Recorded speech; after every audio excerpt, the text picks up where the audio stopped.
Hello, मैं हर्षित गुप्ता और आप देख रहे हैं आपका अपना यूट्यूब चैनल हर्षित फिजिक्स ऑप्टिक्स की सीरीज में। पिछले लेक्चर में हमने बात करी थी साइन कन्वेंशन की, किस तरह से यू और वी को और कैसे पॉजिटिव और नेगेटिव लेते हैं, तो ये बताया था। और बात करी थी रूल्स फॉर ड्राइंग इमेज, है ना। इमेज कैसे ड्रॉ करने के कुछ रूल्स थे, स्फेरिकल मिरर से इमेज को ड्रॉ करने के लिए कुछ हमने रूल्स बताया था, उसकी बात करी, ठीक है। तो आज हम उसी के आगे बात करते हैं मिरर फॉर्मूला की, जो हमारे लिए बड़े काम का है, ठीक है। तो ये मिरर फॉर्मूला क्या होता है, तो इसकी बात करें तो ये फॉर्मूला होता है 1/f equal 1/v plus 1/u। ये हमारा मिरर फॉर्मूला होता है। यहाँ पर जो f होती है वो फोकल लेंथ होती है उस मिरर की, ठीक है। और जो u होती है ऑब्जेक्ट की डिस्टेंस, कहां से, मिरर के पोल से, ठीक है। और v होती है इमेज की डिस्टेंस, कहां से, मिरर के पोल से, ठीक है। तो यहाँ पर f क्या है, f है फोकल लेंथ, किसकी focal length, of the mirror, ये मिरर की है ना। और v क्या है, distance of image from the pole, pole किसका, ऑफ द मिरर, ठीक है। और ऐसे u है डिस्टेंस ऑफ ऑब्जेक्ट, ठीक है, बाकी भाई फ्रॉम द पोल। तो ये बात है, जैसे मान लेते हैं कि ये एक हमारा एक स्फेरिकल मिरर है और यहाँ पर ये कोई ऑब्जेक्ट रखा हुआ है, मान लो इसका ये कोई इमेज बन गया, तो ये हमारा ऑब्जेक्ट की डिस्टेंस है यू हो जाएगी यहाँ से पी से, और ये इमेज है इसकी डिस्टेंस की वी हो जाएगी, और इसकी जो फोकल लेंथ है जैसे मान लो एफ है, तो यहाँ से यहाँ तक डिस्टेंस है वो एफ हो जाएगी, ठीक है। तो ये मिरर फॉर्मूला होता है, ठीक है। अब हम इस मिरर फॉर्मूले को प्रूव करते हैं, किसके लिए, एक बार कॉनकेव के लिए और एक बार कॉन्वेक्स के लिए, ठीक है। देखते हैं।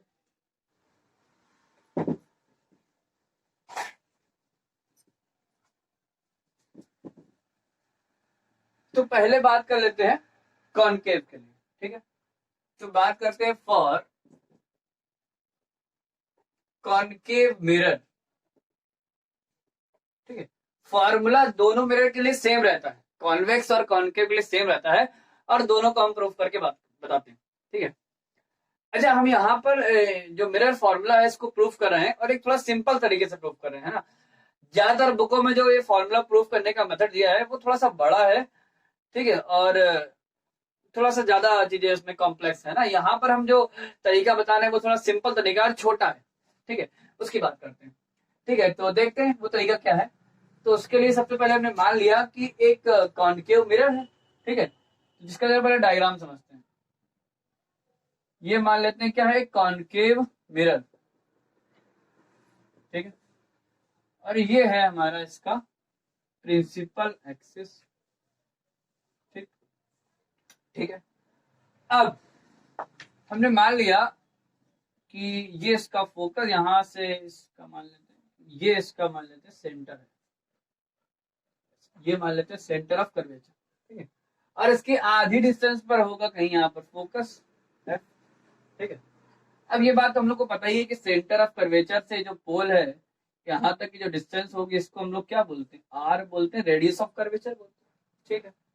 अच्छा, एक बात और है, अब मान लेते हैं ये हमारा, ये मान लेते हैं कि ये कोई ऑब्जेक्ट है, ये क्या ऑब्जेक्ट है।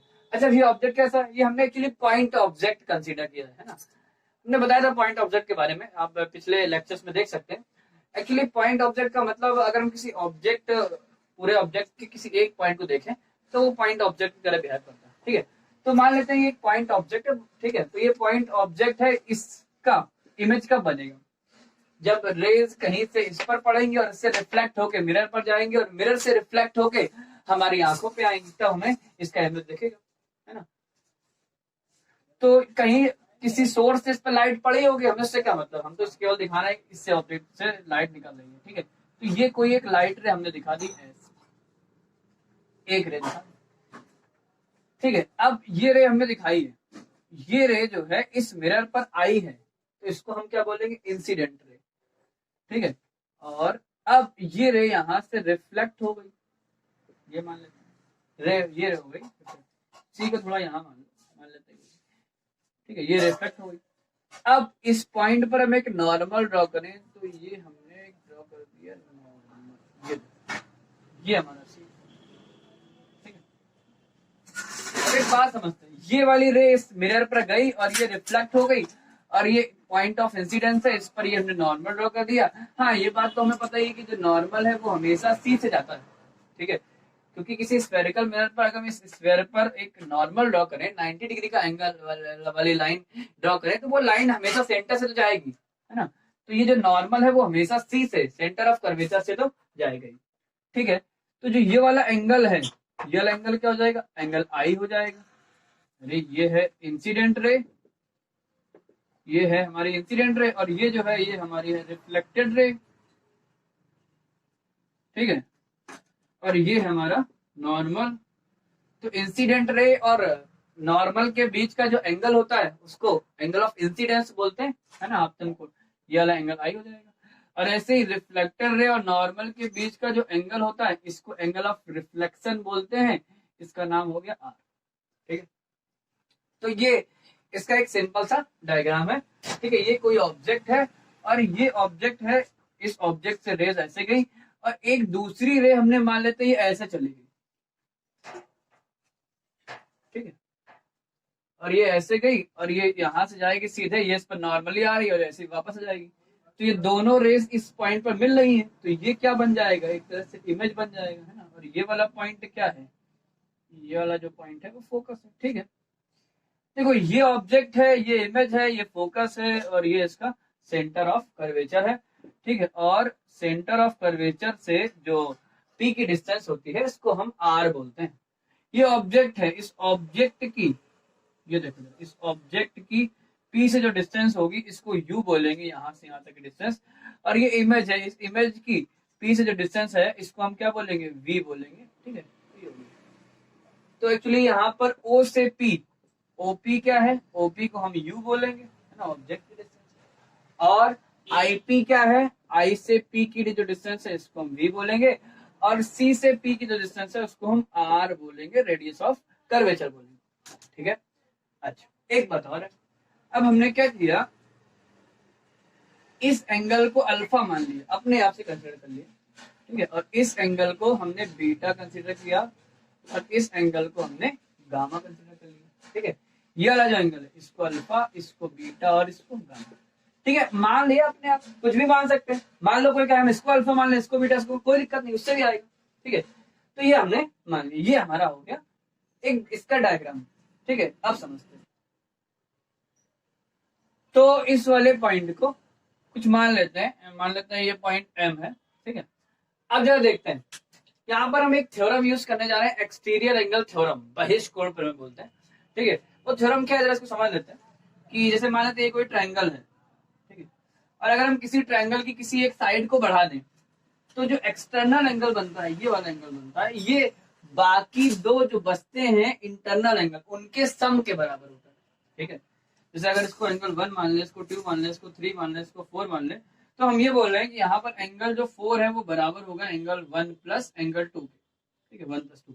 मतलब अगर किसी भी ट्रायंगल में किसी एक साइड को बढ़ाया जाए तो बनने वाला एक्सटर्नल एंगल बाकी जो बचे हुए रिमेनिंग टू इंटरनल एंगल के, इंटीरियर एंगल के सम के बराबर होता है, ठीक है। तो यहाँ पर एंगल 4 जो है वो एंगल 1 प्लस 2 के बराबर होता है।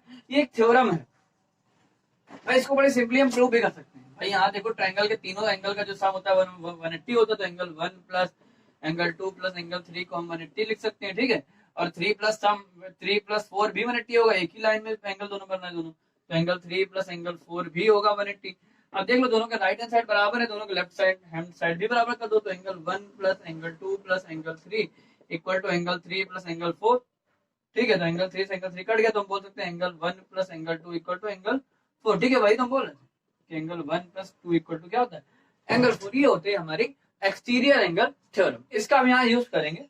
तो देखते इसको हटा देते हैं और इसका हम बस यहाँ पर यूज करने वाले, जरा देखते। यहाँ पर सबसे पहले हम एक ट्रायंगल लेते हैं, ठीक है। कौन कौन सा देखो जरा, ट्रायंगल लेते हैं ओ एम सी, जरा ध्यान से देखें, ये जो ट्रायंगल दिख रहा है ये और ये और ऐसे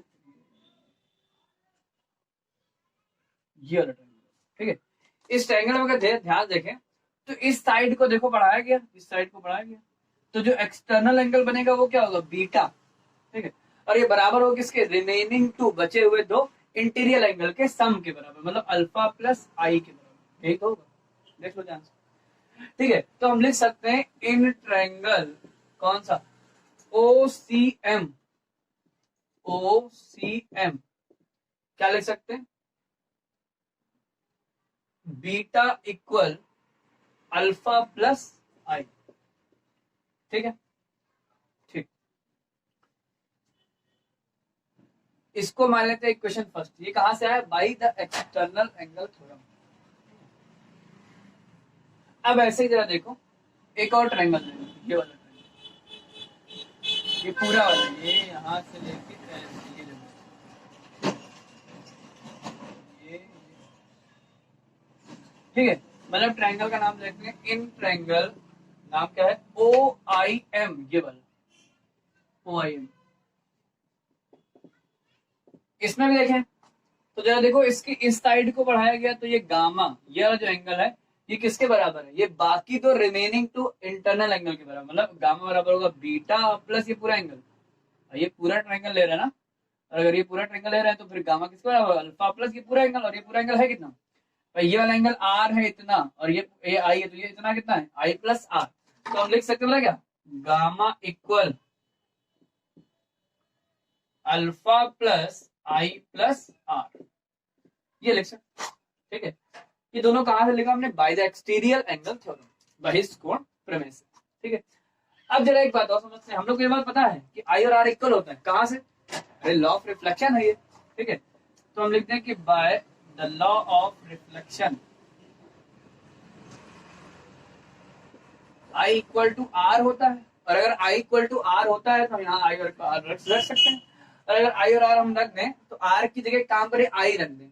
ठीक है, और अगर आर की जगह आई रख देंगे तो आई प्लस आई टू आई हो जाएगा। तो हम लिख सकते हैं gamma equal alpha plus two I. ठीक है, ठीक है, इसको इक्वेशन क्या मान लें, सेकंड मान लें।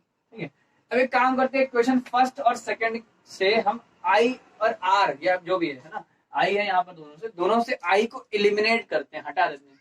ठीक है, काम करेंगे हम आई की वैल्यू फर्स्ट वाले इक्वेशन से सेकंड वाले में रख दे तो देखो क्या आएगा, फ्रॉम इक्वेशन फर्स्ट, फर्स्ट से अगर हम आई की वैल्यू निकालेंगे तो क्या आएगी, आई इक्वल टू आएगा बीटा माइनस अल्फा, यही तो आएगा, और इस बीटा माइनस अल्फा की वैल्यू क्या रख दो, तो हम लिख सकते हैं gamma equal to alpha plus two, और आई की जगह रखो बीटा माइनस अल्फा। ठीक है, इसके अंदर मल्टीप्लाई कराओ तो गामा इक्वल टू आ गया alpha plus to beta minus two alpha, alpha minus two alpha minus alpha हो गया। ठीक है, तो कुल मिला के हमारे पास आ गया गामा इक्वल, क्या आ गया, गामा इक्वल टू बीटा और माइनस का अल्फा।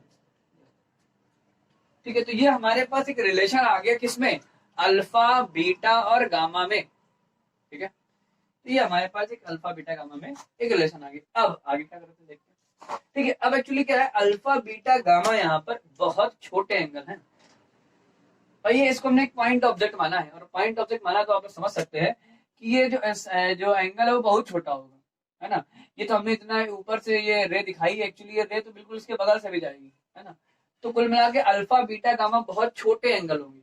ठीक है, और एक बात हम लोग को पता होनी चाहिए कि अगर कोई एंगल बहुत छोटा हो, जैसे मान लो कोई थीटा, जैसे मान लेते थीटा जो कोई एंगल है, और अगर थीटा बहुत छोटा एंगल है तो tan थीटा की जो वैल्यू है वो अप्रोक्सीमेट इक्वल हो जाती है थीटा के, और साइन थीटा की जो वैल्यू है वो अप्रोक्सीमेट इक्वल हो जाती है थीटा की। कब, जब थीटा बहुत छोटा एंगल हो। ठीक है, दूसरी बात, थीटा को रेडियन में नापा जाए ना कि डिग्री में। ठीक है, ध्यान रखना, थीटा को रेडियन में नापा जाए ना कि डिग्री में, ये बात अगर ऐसा है तो tan थीटा की वैल्यू अप्रोक्सीमेट इक्वल हो जाती है थीटा के, और साइन थीटा की वैल्यू भी अप्रोक्सीमेट इक्वल होती है थीटा की। जरा कैसे होती है इसको भी देख लेते हैं थोड़ा सा। जरा एक बात समझते हैं कि tan थीटा की वैल्यू थीटा के अप्रोक्सीमेट कैसे बराबर हो जाती है, इसको थोड़ा समझ ही लेते हैं हम लोग। जैसे मान लेते हैं कि, जैसे इसको समझने के लिए काम करें, जैसे मान लेते हैं कि कोई ट्रायंगल बनाए और उसमें कोई थीटा ले ले, और थीटा बहुत छोटा है। ठीक है, कितना छोटा, मतलब 10 डिग्री से भी कम मान लो। ठीक है, तो जैसे मान लेते हैं कि अगर हम कहें कि कोई ट्रायंगल बनाए,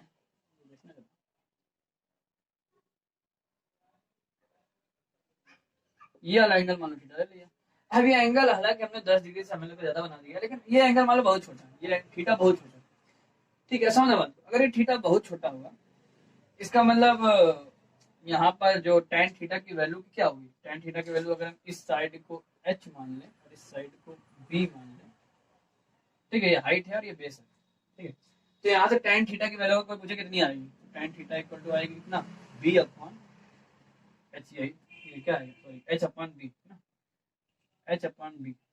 भाई tan थीटा का फार्मूला क्या होता है, परपेंडिकुलर अपॉन बेस, लंब बटे आधा, है ना, परपेंडिकुलर h हो गया, बेस b हो गया, ये tan थीटा की वैल्यू, ठीक है। अब समझो, अगर कोई कहे थीटा की वैल्यू बताओ, फिर थीटा की वैल्यू जरा याद करो, एक फॉर्मूला हम लोग पढ़ा है कि थीटा मतलब angle, angle equal to formula होता है आर्क अपॉन रेडियस, ठीक है।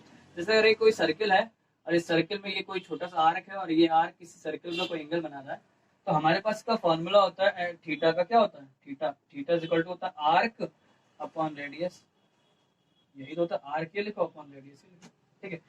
अब जरा एक बात समझते हैं भाई, अगर ये थीटा बहुत छोटा है तो ये जो हाइट है, ये वाला, ये हाइट, ये बहुत छोटी होगी, और अगर ये हाइट इतनी छोटी है तो इसको हम एक बड़े से सर्किल का आर्क, चाप मान सकते हैं, ठीक है।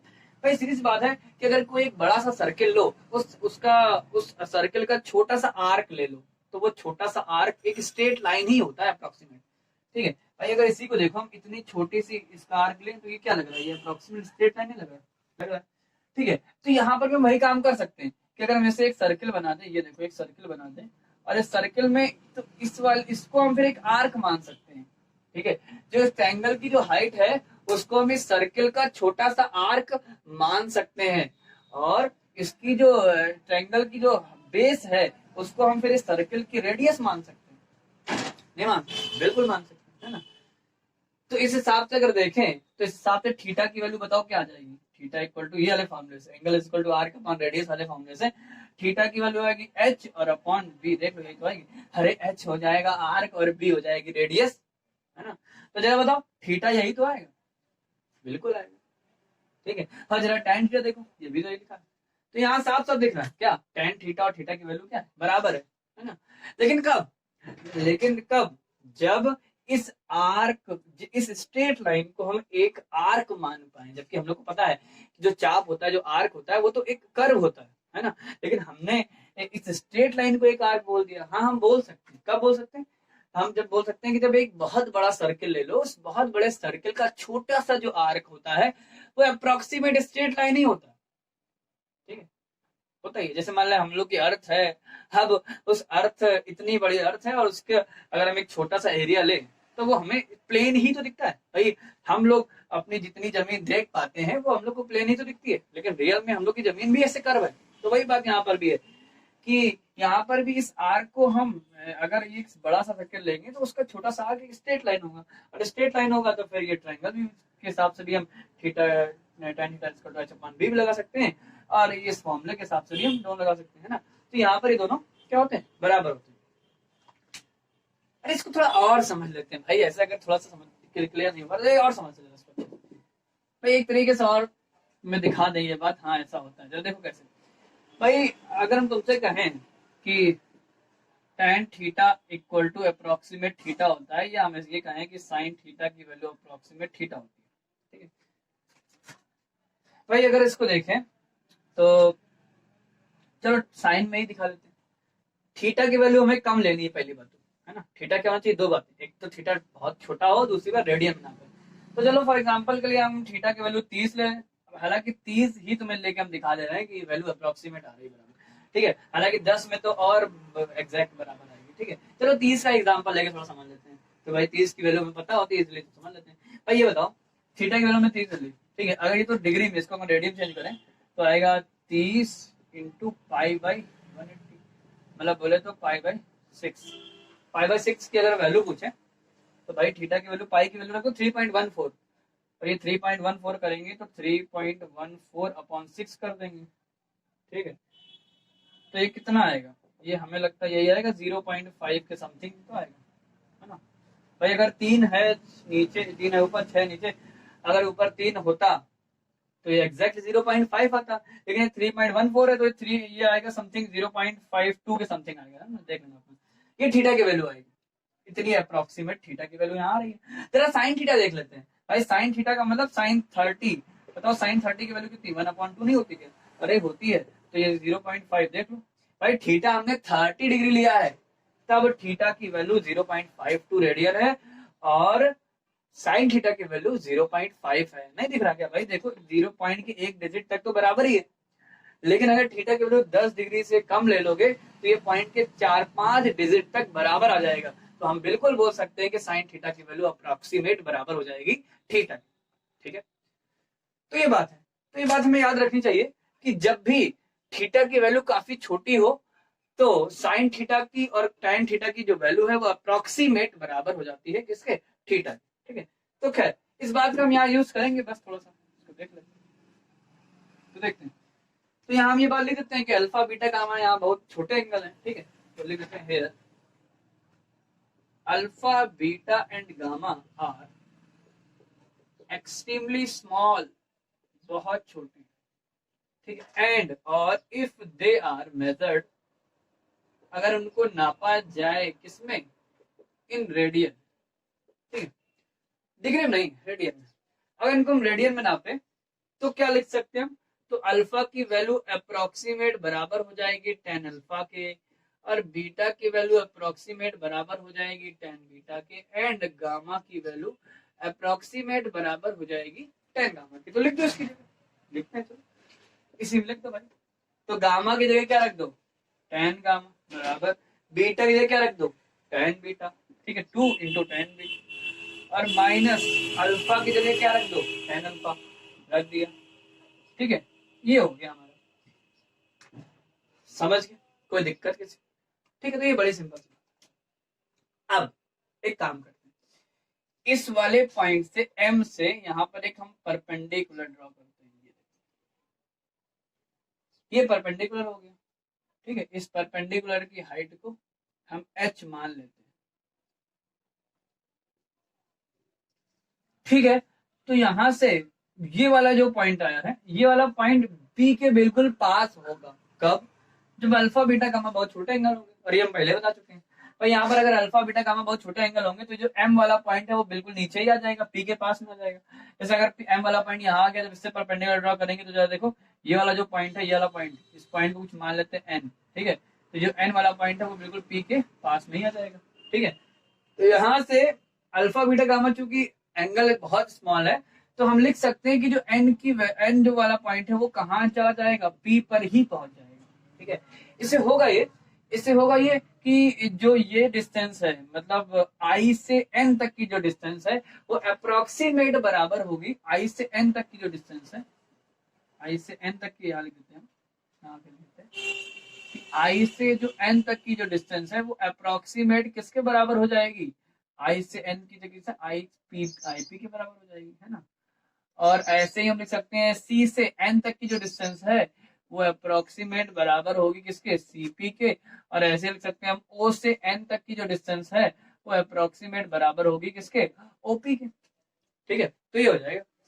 तो अब देखते हैं इसको, तो अब हम इन सब की वैल्यू रखते हैं, tan alpha, tan beta, tan gamma की वैल्यू को यहाँ रख देते हैं। ठीक है, तो देखो tan गामा, ये वाला ट्रायंगल जो दिख रहा है, देखो IMN, ये जो ट्रायंगल दिख रहा है, इसमें tan गामा क्या आएगा? Perpendicular upon base. परपेंडिकुलर मतलब h और बेस का मतलब हो गया I से n तक की डिस्टेंस, और वही अप्रोक्सीमेट IP के बराबर है, तो हम बोल सकते हैं माइनस का V।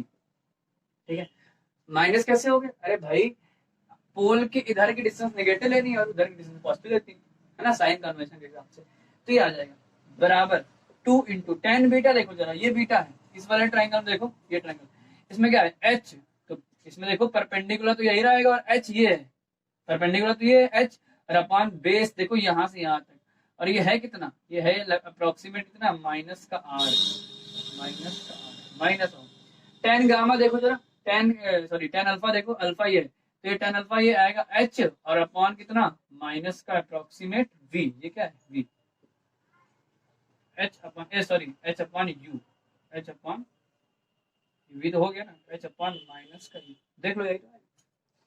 ठीक है भाई, ये ऑब्जेक्ट है ना, तो यहाँ से यहाँ तक डिस्टेंस क्या हो जाएगी? u हो जाएगी माइनस। ठीक है, अब इसको थोड़ा सॉल्व कर लेते हैं। ठीक है, और एक बात हम लोग को और पता है कि r is equal to 2f होता है, F equal to R why R बोले तो आर इक्वल टू एफ, तो हम यहाँ को रख देंगे और एक काम करें माइनस का एच हम दोनों साइड से कॉमन ले लें। ठीक है, देखो क्या बचेगा, 1/v आएगा यहाँ पर और बराबर माइनस का एच तो लिखा था अपॉन वी बराबर यहाँ से माइनस का एच कॉमन ले लो तो आएगा कितना 2/r की जगह 2f रख दो और माइनस का एच तो कॉमन ही ले चुके हैं माइनस का, तो ये माइनस ही रहेगा 1/u की जगह u लिखा जाएगा। ठीक है, देख भाई माइनस का एच कॉमन लिया तो ये नीचे वाला माइनस चला गया। ठीक है, इतना आ जाएगा। अब इस माइनस से माइनस एच कट गया और इस 2 से 2 भी कट गया। ठीक है, इस 1/u को माइनस से इधर ले आओ प्लस हो जाएगा, तो जरा देखो क्या आएगा 1/f equal to 1/v plus 1/u, बस यही तो हमें लाना है। ठीक है, तो ये हमारा हो गया मिरर फॉर्मूला किसके लिए, ये मिरर फॉर्मूला हो गया कॉनकेव मिरर। ठीक है, ऐसे हम इसको प्रूव करेंगे किसके लिए, कॉन्वेक्स के लिए। ठीक है, थैंक यू।